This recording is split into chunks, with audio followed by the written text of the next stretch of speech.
خالد مجید کی کہانی مشرف خاں کی پلیا۔ بآواز خالد مجید۔ اس وقت میری عمر کوئی 14 سال رہی ہوگی جس وقت یہاں مشرف خاں کی پلیا تھی۔ اب نہ تو مشرف خاں ہیں اور نہ ہی مشرف خاں کی پلیا۔ اب ایک نام باقی ہے جو اس بستی کے لوگ جانتے ہیں۔ یہ پلیا نیشنل ہائی وے 24 کے نیچے سے گزرتی تھی اور آفریدی اور محلہ بنگشان کے برساتی اور گھریلو پانی اس سے نکل کر محلہ گاندھی نگر بنگشان کے سامنے سڑک سے ہوتا ہوا ایک چھوٹے سے تالاب نما گڑھے میں گرتا تھا۔ اسے عرف عام میں بتلیا کہا جاتا تھا۔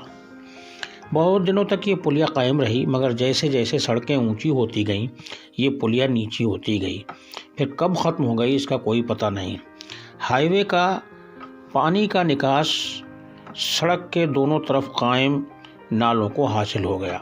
ابھی تک یہ ہائی وے تھا، اس کے دونوں طرف 2 رویا مکان تھے، آڑتیں تھیں، دکانیں تھیں اور 2 آرا مشینیں تھیں۔ لکڑی کے بڑے بڑے کٹھے سڑک کے دونوں طرف پڑے رہتے تھے۔ اس کے علاوہ دکانوں اور گھروں کے آگے بڑے میدان تھے جس میں جامن اور پاکڑ کے سایہ دار درخت تھے۔ پاکڑوں کے سائے اتنے گہرے تھے کہ یہاں دوپہر میں بھی کھیلا جا سکتا تھا۔ 10-12 سال پہلے اس سڑک کے چوڑے ہونے اور اوور برج بننے کا پلان آیا۔ گھروں اور دکانوں میں خوف گردش کرنے لگا۔ اپنی اپنی طرح لوگ خوب باتیں کرتے، کس کا کتنا حصہ سڑک میں جا رہا ہے بحث کا موضوع بن گیا۔ پہلے درختوں کے کٹنے کی باری آئی تو سالوں سال لگ گئے، پھر نشانات لگے، پھر سرکار لمبی گہری نیند لے گئی۔ اعلان کے کچھ 7 سال بعد بڑی بڑی مشینیں آئیں اور پوری بستی کو کھنڈرات میں بدل گئیں۔ اس تبدیلی کے بعد بھی کئی سال اوور برج بنانے کا کام شروع ہوا۔ اس وقت تک مشرف خاں کی پلیا کے کنارے ایک پتھر نصب ہوتا تھا جس پر بریلی اور شاہجہان پور لکھا تھا۔ اس کی پیشانی پر 24 لکھا تھا اور اس کے ایک طرف دہلی اور دوسری طرف لکھنؤ لکھا تھا۔ 4 پہلو والے اس پتھر کے ایک پہلو پر 294 لکھا تھا، جس کا مطلب یہ تھا 294 مائل اسٹون۔ ایک اہم بات یہ تھی کہ اس پتھر پر دہلی 300 کلومیٹر اور لکھنؤ 200 کلومیٹر بھی درج تھا، اور برج بنانے میں بڑی مشینوں کی آمد و رفت شروع ہوئی، اور منو مٹی کے بھراؤ میں یہ مائل اسٹون کہاں غائب ہو گیا کوئی نہیں جانتا۔ میں کبھی اس مائل اسٹون والی جگہ جاتا ہوں اور دیر تک کھڑا رہتا ہوں۔ میں ایک ریٹائرڈ گورنمنٹ امپلائی ہوں۔ میں اپنے گھر سے باہر ہائی وے کی طرف قائم دکانوں کے آگے بنے چبوترے پر پڑے ایک تخت پر آ بیٹھا ہوں۔ یہاں میں اکثر آ جاتا ہوں اور یہ میرے بے چین ہونے پر ہوتا ہے۔ یہ ایک عجیب طرح کی بے چینی ہے جو میرے ماضی کی طرف غور کرنے اور سوچنے سے پیدا ہوتی ہے۔ میں اپنے بارے میں ہارنے اور کھونے پر رنجیدہ ہوتا ہوں۔ کبھی کبھی میں ہارے ہوئے لمحات کو یاد کر کے بہت مطمئن ہوتا ہوں جب میں نے صبر کر کے بہت کامیابی حاصل کی۔ ماضی کے کچھ بہترین فیصلوں پر میں بہت خوش ہوتا ہوں۔ یہ چبوترا جہاں میں بیٹھا ہوں اس کے آگے عارضی کچا نالا ہے، اس کے بعد اوور برج کا پختہ نالا بنایا گیا ہے۔ اوور برج سے پہلے لوکل سڑک ہے جس پر قصبے کو جانے والی سواریاں اترتی ہیں۔ لوکل بسیں یہاں سے کوئی 100 قدم پیچھے مشرف خاں کی پلیا پر سواری اتار دیتی ہیں۔ چوراہے سے پہلے سے یہاں سواریاں بستی میں داخل ہو جاتی ہیں۔ جنہیں فرخ آباد اور کانپور وغیرہ کا سفر کرنا ہے انہیں چوراہے سے ایک دوسرے ہائی وے کو مڑنا ہوتا ہے۔ اس ضرورت کے پیش نظر اس ہائی وے کے کنارے کا وہ پتھر بہت اہم ہو جاتا ہے۔ کچے نالے اور اوور برج کے بیچ صرف 2 گز کا فاصلہ ہے۔ نالے میں کیچڑ ملا کالا گندا بدبودار پانی تیزی سے بھاگ رہا ہے۔ پہلے ایسا نہیں ہوتا تھا کیونکہ سیتو نگم نے جو نالا بنایا ہے اس سے بستی کی سڑکوں اور مکانوں کو کافی نیچا کر دیا ہے۔ اس سے بارش اور دیگر گھروں کا پانی گلیوں میں بھر جاتا ہے۔ گلیوں کے پانی کو نکالنے کے لیے نگر پالیکا نے ایک جنریٹر لگایا ہے جو پرائمری اسکول کے سامنے لگا ہے۔ جنریٹر صبح شام نالیوں کے پانی کو نکالنے میں مدد کرتا ہے۔ میں اس گندے غلیظ کالے کیچڑ ملے پانی کو بہتے ہوئے اکثر دیکھتا ہوں۔ کہیں کہیں پالیتھین اور دوسرے پلاسٹک بیگ وغیرہ اکٹھا ہو کر پانی کے بہاؤ کو روکتے دکھتے ہیں۔ پانی اگر تیز بہاؤ میں ہوتا ہے تو ان کو اپنے ساتھ بہا لے جاتا ہے، اور کہیں بہاؤ کم ہوتا ہے وہاں پانی اپنا راستہ بناتا دکھتا ہے۔ مجھے بہتا ہوا پانی دیکھنا بہت پسند ہے، بھلے ہی وہ گندا کالا کیچڑ ملا پانی ہی کیوں نہ ہو۔ بہتا پانی حرکت کی علامت ہے، حرکت یعنی موومنٹ، اور بڑے بوڑھوں سے میں نے سنا ہے حرکت میں برکت ہوتی ہے۔ ان دونوں نالوں اور لوکل سڑک کے بعد اوور برج سے جہاں برق رفتار گاڑیاں دوڑتی ہوئی نظر آتی ہیں، لوکل سڑک پر تو گاڑیاں رکتی ہیں، سواریاں اتارتی ہیں اور پھر بھاگتی نظر آتی ہیں۔ اوور برج تو بنایا ہی اس لیے گیا ہے کہ لمبی دوری کی سواریاں، ہیوی وہیکل بغیر رکاوٹ کے دوڑتے رہیں۔ دونوں طرف سے اپنی اپنی منزل کی طرف بھاگتی گاڑیاں، اپنی اپنی ضرورت کے مطابق بھاگتے لوگ، ایک دوسرے سے سبقت لے جاتے وہیکل، لگاتار دوڑتے گھنگھناتے برق رفتار وہیکل، کوئی رک نہیں رہا ہے، سب بھاگ رہے ہیں۔ میں بھاگتے ہوئے لوگوں کو دیکھ کر بہت خوش ہوتا ہوں۔ مجھے سکون ملتا ہے کام پر جاتے ہوئے لوگوں کو دیکھ کر، کام کر کے لوٹ رہے لوگوں کو دیکھ کر۔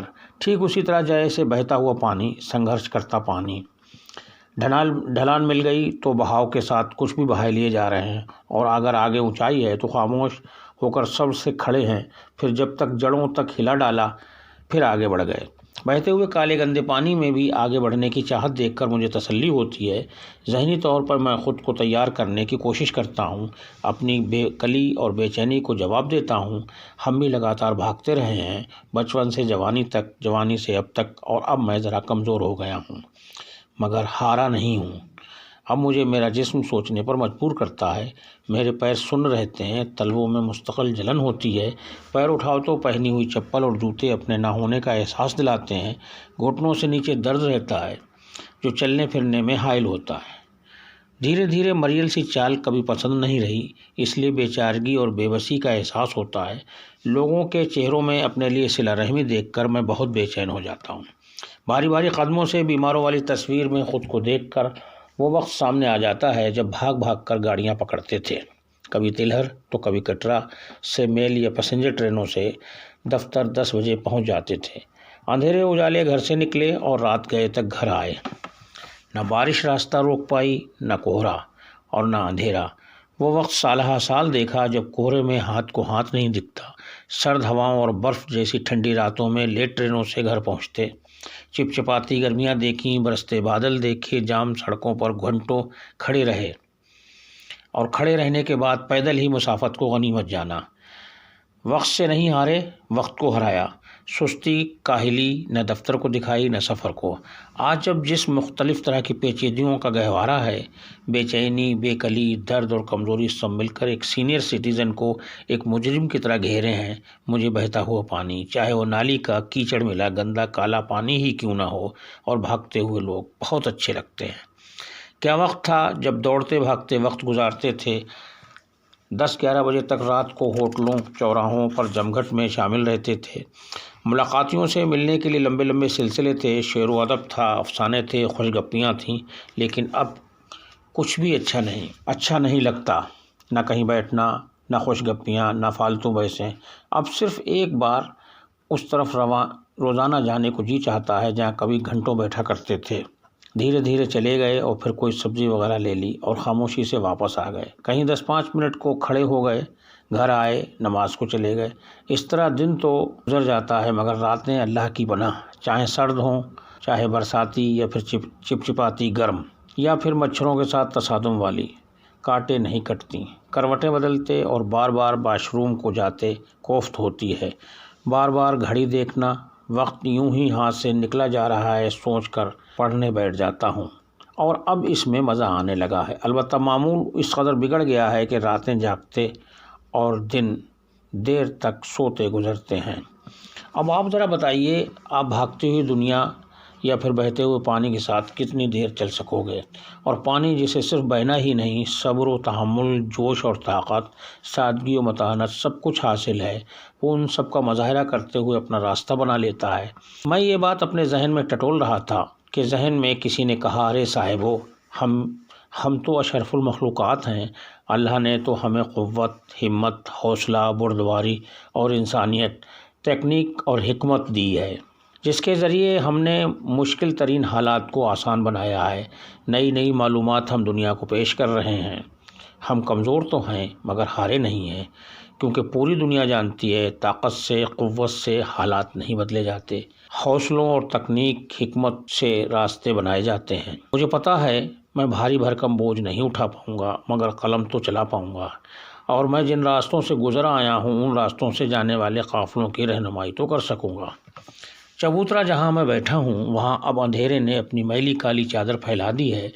ملگجے اندھیرے میں وہاں تک دیکھ سکتا ہوں جہاں مشرف خان کی پلیا تھی، اور وہاں میل کا پرانا پتھر نصب تھا جس پر 294 مائل سٹون لکھا تھا۔